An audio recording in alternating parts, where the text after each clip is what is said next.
La entrevista del Papa León XIV con Crux provocó un terremoto.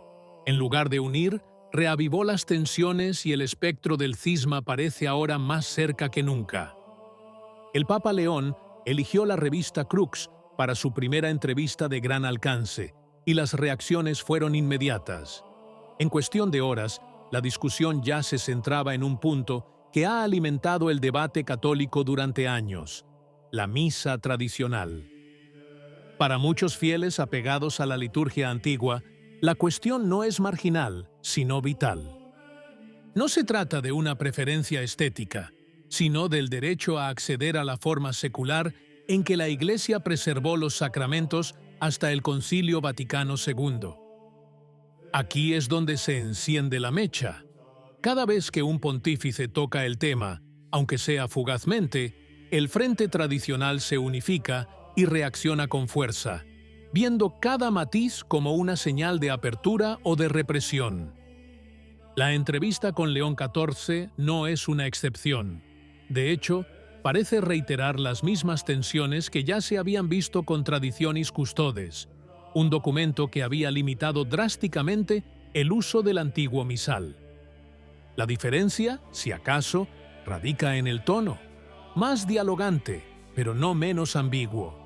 Y la ambigüedad, en lo que respecta a la liturgia, es leña al fuego.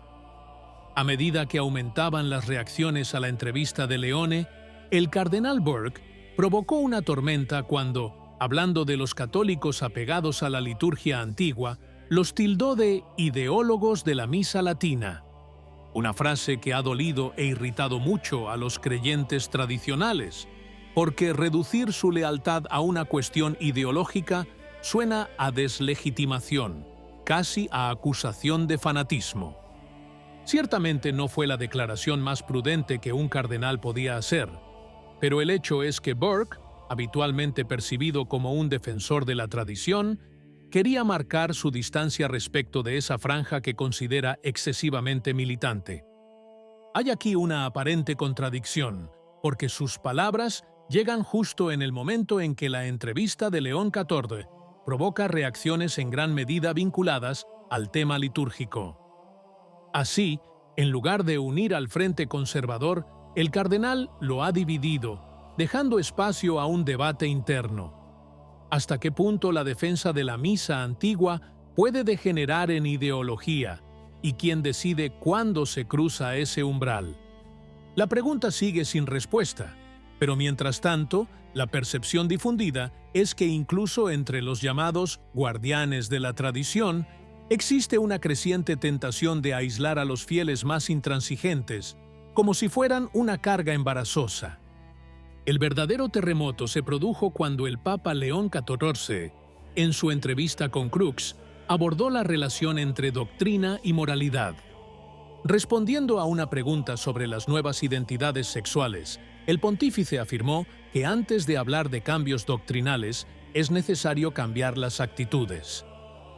Una frase que, tomada literalmente, sugiere que las certezas morales de la Iglesia pueden depender de la opinión pública, más que de la Escritura, la tradición y la ley natural.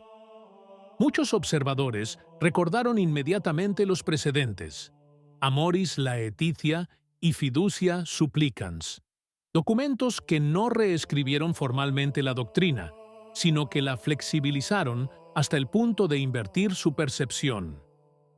Decir, primero las actitudes, luego la doctrina, introduce la sospecha de que la verdad de la fe no es inmutable, sino que está sujeta a la negociación cultural. Para los críticos tradicionales, esto abre la puerta al relativismo y suena a rendición al espíritu de la época.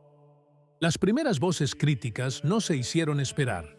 El exsacerdote Jean Thomas Gómula, exprofesor de teología dogmática, comentó sin rodeos que el enfoque de León XIV era incompatible con la doctrina católica. Según Gómula, la doctrina no surge de actitudes populares ni de tendencias culturales, sino de tres pilares indispensables: la Sagrada Escritura como revelación divina, la tradición como patrimonio vivo de la Iglesia y la ley natural como la voz inscrita en la razón humana. Alterar este equilibrio, argumenta, significa transformar la fe en sociología. Gomula incluso recordó un episodio personal. En el pasado se había negado a recomendar a un seminarista para la ordenación no por sus malas notas, sino porque sus ideas teológicas no estaban en línea con estos principios.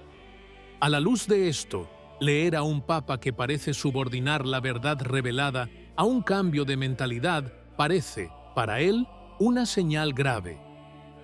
Es la misma deriva que Gomula identifica en la sinodalidad impulsada en Alemania, donde el lenguaje de la escucha ha terminado justificando bendiciones y prácticas abiertamente en conflicto con la moral católica.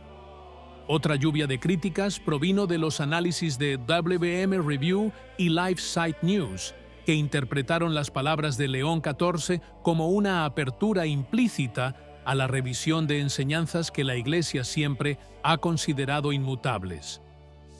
No solo la moral sexual, sino incluso la cuestión de la ordenación femenina, se vislumbra entre líneas como un área potencial de cambio. Los comentaristas han destacado las formulaciones ambiguas del Papa, como «por el momento no tengo intención de cambiar» o «es muy improbable que en el futuro inmediato», frases que suenan menos a una confirmación definitiva que a un aplazamiento. Es precisamente el tipo de lenguaje que alimenta la sospecha. Si la doctrina es eterna, ¿por qué hablar en términos de ahora y futuro cercano? Para empeorar las cosas, recuerdan, los defensores de León XIV se aferran a explicaciones cada vez más enrevesadas, casi idénticas a las utilizadas para justificar las ambigüedades de Amoris Laetitia. Para los críticos, el riesgo es claro. Un relativismo disfrazado que transforma la fe en algo negociable, dependiente de los tiempos y de las presiones culturales. En medio de la acalorada reacción, los movimientos tradicionales también expresaron su llamado, pidiendo al Papa claridad absoluta y la revocación de los documentos considerados ambiguos. Algunas asociaciones vinculadas al pensamiento de la TFP han difundido un llamamiento filial dirigido a León XIV, recordándole que ya en 2015, con ocasión de los sínodos sobre la familia, habían puesto en guardia contra la entrada de la ideología de género y la confusión entre los fieles. Ahora, después de la fiducia supplicans, la petición se hace más urgente. Rechazar sin vacilación las presiones de los grupos que presionan para suavizar la moral católica. Su argumento es simple. La tarea del Papa no es posponer, sino definir, como hicieron sus predecesores desde el Concilio de Jerusalén. Se quejan de que el silencio o las fórmulas vagas no reducen la polarización, sino que la alimentan, dejando a los fieles divididos y desorientados. En otras palabras, la claridad doctrinal no es opcional, sino la única manera de proteger a la Iglesia del caos interno y las presiones mundanas. Está claro que León XIV decidió no tomar una posición clara para no exacerbar las divisiones internas. Pero el resultado concreto es que, sin una palabra clara, los grupos de presión inevitablemente seguirán siendo los que dicten la agenda, presionando cada vez más hacia un cambio real, incluso sin un acto oficial. Esta dinámica, en lugar de calmar las tensiones, las alimenta, porque da la sensación de que la doctrina es negociable y que insistir lo suficiente es suficiente para quebrar la Iglesia. Es precisamente en este vacío de firmeza donde el espectro del cisma se acerca cada vez más, un deslizamiento lento que surge no de una declaración solemne, sino de la acumulación de ambigüedades, omisiones y compromisos. Si no llega la claridad, el riesgo es que la Iglesia se encuentre efectivamente dividida, con una parte dispuesta a seguir el espíritu de los tiempos y otra decidida a permanecer fiel a lo que es inmutable. ¿Qué opinas? Si te gustó el video, comenta amén. Que Dios te bendiga.